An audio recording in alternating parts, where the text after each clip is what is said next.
ಕಳೆದ 75 ವರ್ಷಗಳಿಂದ ಕಾಂಗ್ರೆಸ್ ಗೂಂಡಾಗಿರಿಯನ್ನೇ ಮಾಡಿಕೊಂಡು ಬಂದಿದೆ ಎಂದು ಬಂದರು ಮೀನುಗಾರಿಕಾ ಮತ್ತು ದಕ್ಷಿಣ ಕನ್ನಡ ಜಿಲ್ಲಾ ಉಸ್ತುವಾರಿ ಸಚಿವ ಎಸ್ ಅಂಗಾರ ಹೇಳಿದರು.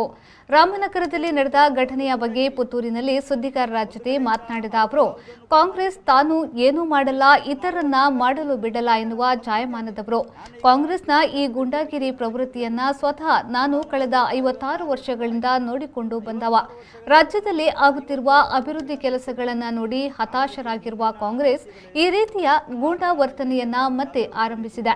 ರಾಮನಗರದಲ್ಲಿ ಅಂಬೇಡ್ಕರ್ ಪ್ರತಿಮೆ ಅನಾವರಣ ಕಾರ್ಯಕ್ರಮದಲ್ಲಿ ಗಲಾಟೆ ಮಾಡುವ ಮೂಲಕ ತನ್ನ ಸಂಸ್ಕೃತಿಯನ್ನ ತೋರಿಸಿದೆ ಎಂದ ಅವರು, ಯಾವುದೇ ಕಾರ್ಯಕ್ರಮಕ್ಕೂ ಸರಿಯಾದ ಸಮಯಕ್ಕೆ ಬಾರದ ಕಾಂಗ್ರೆಸ್ಸಿಗರು ಬಳಿಕ ಅದೇ ವಿಚಾರದಲ್ಲಿ ಗಲಾಟೆಯನ್ನ ಮಾಡುತ್ತಾರೆ. ದಕ್ಷಿಣ ಕನ್ನಡ ಜಿಲ್ಲೆಯಲ್ಲೂ ಇಂತಹದೇ ವರ್ತನೆಯಿದ್ದು, ಡಿಕೆ ಸುರೇಶ್ ಓರ್ವ ಜನಪ್ರತಿನಿಧಿಯಾಗಿದ್ದು ಸಂಸದನಾಗಿ ಈ ರೀತಿಯ ವರ್ತನೆ ಖಂಡನೀಯ ಎಂದು ಹೇಳಿದರು. ಕಳೆದ 75 ವರ್ಷಗಳಿಂದ ಅವರದ್ದು ಗೂಂಡಾಗಿರಿ. ಒಂದು ಕಡೆಯಿಂದ ಅವರು ಯಾವುದನ್ನು ಕೂಡ ಮಾಡೋದಿಲ್ಲ, ಎರಡನೇದಾಗಿ ಮಾಡುವವರನ್ನು ಕೂಡ ಬಿಡೋದಿಲ್ಲ. ಯಾಕಂದರೆ ಅವರ ಸಂಸ್ಕೃತಿ ಅದೇ. ನಾನೀಗ ಚುನಾಯಿತ ಪ್ರತಿನಿಧಿಯಾಗಿ ನನ್ನ ಕ್ಷೇತ್ರದಲ್ಲಿ ಕೂಡ ನೋಡ್ತೇನೆ. ನನ್ನ ಅನುಭವ ಸುಮಾರು 56 ವರ್ಷಗಳು ಆಯಿತು. ನನಗೆ 56 ವರ್ಷಗಳಲ್ಲಿ ಕೂಡ ನಾನು ಸುಮಾರು 56 ವರ್ಷಗಳು ನಾನು ತಿಳ್ಕೊಂಡಿದ್ದೇನೆ. ಕಾಂಗ್ರೆಸ್ಸಿನ ಹಿಂದಿನ ಪರಿಸ್ಥಿತಿಗಳು ಹೇಗಿತ್ತು, ಆಗ ಏನೇನು ಯಾವ್ಯಾವ ರೀತಿಯಲ್ಲಿ ಇದ್ದರು, ಅದನ್ನು ಈಗ ಮತ್ತೆ ಅವರು ಮುಂದುವರಿಸ್ತಾರೆ. ಯಾಕೆ ಮುಂದುವರಿಸ್ತಾರೆ ಅಂದರೆ, ಇವತ್ತು ರಾಜ್ಯದ ಅಭಿವೃದ್ಧಿ ಕೆಲಸಗಳೇನಿದೆ ಅದನ್ನು ನೋಡಿ ಮುಂದೆ ಅವರಿಗೆ ಭವಿಷ್ಯ ಇಲ್ಲ ಅಂತ ಆಗಿದೆ. ಹತಾಶೆಗೊಂಡಿರುವಂಥ ಕಾಂಗ್ರೆಸ್ಸಿನವರು ಮತ್ತೆ ಗೂಂಡಾಗಿರಿಯನ್ನು ಪ್ರಾರಂಭ ಮಾಡುವಂಥ ಕೆಲಸವನ್ನು ಮಾಡಿದೆ. ಅದೇ ನಿನ್ನೆ ರಾಮನಗರ ನಡೆದಿರ್ತಕ್ಕಂಥ ಘಟನೆ ಒಂದು.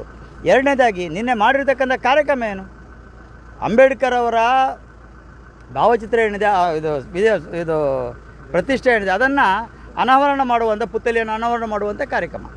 ಒಬ್ಬ ಚುನಾಯಿತ ಪ್ರತಿನಿಧಿಯಾಗಿ ಯಾರೇ ಇರ್ಬೋದು, ನಾನೇ ಕೂಡ ಇರ್ಬೋದು, ನಾನು ಕಾರ್ಯಕ್ರಮಕ್ಕೆ ಸರಿಯಾಗಿ ನಾನು ಭಾಗವಹಿಸಬೇಕು. ಕಾರ್ಯಕ್ರಮಕ್ಕೆ ಸರಿಯಾಗಿ ಭಾಗವಹಿಸದೆ ಮತ್ತೆ ನಾವು ಕಾರ್ಯಕ್ರಮ ಸ್ಟಾರ್ಟ್ ಮಾಡಿದ್ರೆ ಅಲ್ಲಿ ಬಂದು ಗಲಾಟೆ ಮಾಡುವಂಥ ಸ್ಥಿತಿಯನ್ನು ಚುನಾಯಿತ ಪ್ರತಿನಿಧಿಗಳೆಲ್ಲ ಮಾಡಿಬಿಟ್ರೆ ಮುಂದೆ ಯಾವ ರೀತಿಯಲ್ಲಿ ಕೊಂಡೋಗುವಂಥದ್ದು. ಅದಕ್ಕೋಸ್ಕರ ನಾವು ನೋಡಿದ್ದೇವೆ ಕಾಂಗ್ರೆಸ್ನ ಸಂಸ್ಕೃತಿ ಕೂಡ ಅಷ್ಟೇ. ಯಾವುದೇ ಒಂದು ಕಾರ್ಯಕ್ರಮ ಕೊಟ್ಟರು ಕೂಡ ಅವರು ಬರಬೇಕಾದ್ರೆ 2 ಗಂಟೆ 3 ಗಂಟೆ ತಡ. ನಾವು ಇಲ್ಲಿ ನಮ್ಮ ಜಿಲ್ಲೆಯಲ್ಲಿ ಕೂಡ ನೋಡಿದ್ದೇವೆ. ಮತ್ತೆ ಬಂದು ಜಗಳ ಮಾಡುವಂಥದ್ದು ಅದು ಈಗ ಮಾಡಿದ್ದಾರೆ. ಅದಕ್ಕಾಗಿ ನಾನು ಆ ರೀತಿಯ ಒಂದು ಘಟನೆ ಏನಿದೆ ಅದನ್ನು ಖಂಡಿಸ್ತೇನೆ. ಮತ್ತು ಚುನಾಯಿತ ಪ್ರತಿನಿಧಿಯಾಗಿ ಆ ರೀತಿಯಲ್ಲಿ ಒಬ್ಬ ಲೋಕಸಭಾ ಸದಸ್ಯನಾಗಿ ನಡ್ಕೊಂಡಿರುವಂಥ ಘಟನೆಯನ್ನು ಕೂಡ ನಾನು ಖಂಡಿಸ್ತೇನೆ. The Ocean Pearl Inn. Welcome to hospitality. Another landmark from the Ocean Pearl Group.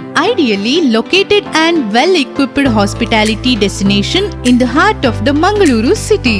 Find everything you need with aesthetic appeal and comfort in premium and deluxe rooms. Asian House is the city's first fine dine pan-Asian restaurant featuring Chinese, Thai, Japanese and Indian cuisine. Sagar Ratna is delighting its customers with authentic South Indian vegetarian cuisine, which are cooked fresh. Experience a world-class hospitality. The Ocean Pearl Inn, Vijay Kapikad, Mangaluru.